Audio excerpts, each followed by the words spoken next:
How y'all doing? Nick Brengle here, and today I want to talk about a recent project that I just completed. I want to break it down. I know I appreciate it as much as you do, talking about pre-production, post-production, the color, the music, the final deliverables, and just how it all works and flows and even happens. So before we dive into it, go watch this.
So NUBOXX is kind of like a modern day boxing gym, and all inclusive, and all kind of like a one-stop shop when it comes to fitness, health, and having a lot of fun learning the techniques of boxing. And it's for beginners, amateurs, professionals, whoever, and the people there are amazing. They're all super, super nice and welcoming, even for somebody like me who's got a camera.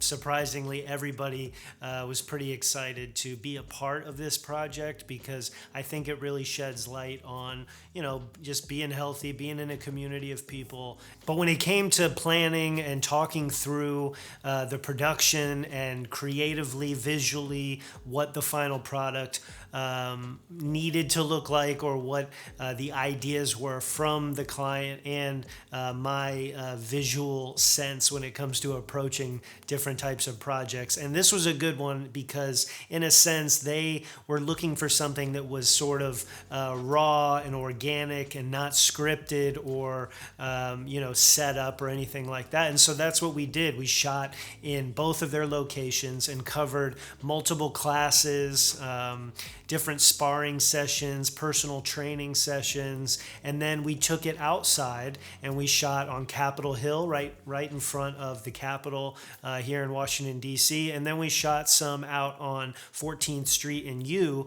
which is a really busy intersection. If you've lived here or know the area, it's kind of like the spot.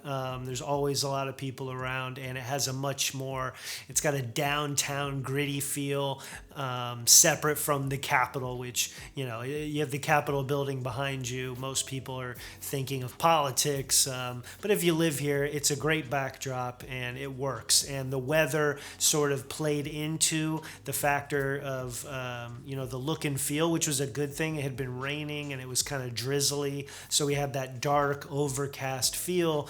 And we didn't use any lighting. I didn't use any ND filters. Didn't use any mist filter, pro mist, anything like that. I shot everything using the Blackmagic Pocket 6K and the DZO Vespid primes, the 25 millimeter and the 50 millimeter. And then the entire time I was hooked up on my Easy Rig, and I wanted to shoot this very handheld and have that pace and motion and feel and give the audience the idea that they were there, I guess. And I know I talk about that a lot, wanting to bring people into whatever it is. It's obviously difficult when it's a very short piece of anything. It's not a movie that you're trying to immerse somebody within. And so doing that, shooting things, pretty much 90% was shot in 24 frames a second. I bumped up the shutter speed a couple of times, the degree on that, just to give a little more of motion blur. You probably won't notice it that much. And I'm not a big slow motion guy, as maybe some of you know. So I shot a few things. I was very specific on what I used when it comes to slow motion, and it was all shot in B-RAW, I believe Q1, so like the highest quality of B-RAW, and so 24 frames a second. And then when I was capturing anything intended for slowing it down, it was in 50 frames a second. So gives you kind of an idea of sort of the range that I kind of had. But other than that, we did some voiceover work for one of the edits. So I recorded some stuff in a back room. But as far as the actual shooting, it was pretty stripped down. I mean, camera, rig, and I was, capturing everything in the moment. And so these classes, or the sparring, and even the stuff that we shot outside that you could say was kind of staged, but the action and everything that's happening in front of me, I really don't know what is going on. So I have to be open and willing to move wherever everything is happening, or visually what is most appealing, at least to me, while I'm, trying to get so much coverage. And there's just so much great footage, and everybody was mentally and physically, I think, present for the most part, which made my job a lot easier. And so when I came over here, behind me and sat down, I had a lot of footage to work with, a lot of color grading that needed to be done, and rendering out a lot of B-RAW footage, which takes time. That you may know this. So let's talk about the color. So the color, I went with the Phantom LUTs. I used the Vision LUT as my base, and then I added a second layer of Dehancer. And like a lot of you, I have been beating this into you, the Phantom LUTs and Dehancer, and using that those tools, the tonal contrast and the film grain, and just emulating everything in the best way possible, and trying to give it that dark, gritty, yet colorful feel to each edit, because this is a very fast paced and really quickly digested piece of video that is on social media, wherever it's going to be. People are going to be looking at it, scrolling or moving on to the next thing. So you really want to keep them engaged and keep that pace a little more upbeat, which is different than what I traditionally am working on. So it's a challenge on both ends, but the communication was great, and working with NUBOXX was really, really nice. It's always a pleasure to have people that are willing to communicate and really kind of get out the ideas and be collaborative and willing to take on, a little bit of the, the creativity, and letting me sort of like push through that. So really at the end of this project, you have multiple edits, and you're delivering out 422 HQ files down to really small MP4 files, and it's able to be used on different platforms, in different places, different spaces, because these smaller businesses are looking to promote their business in multiple places, and so trying to give them the highest quality, the best possible version of whatever it is that you're editing.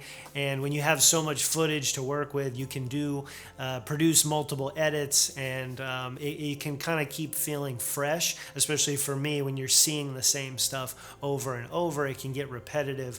But using music from Audio and Artlist, they are not sponsors of this video by any means, but it's really nice to have platforms like that where you can license music and have access to so many different types of music, which gives your client and your editor, in this case me, so many different versions and ways to put these pieces together and make it pop in a different way.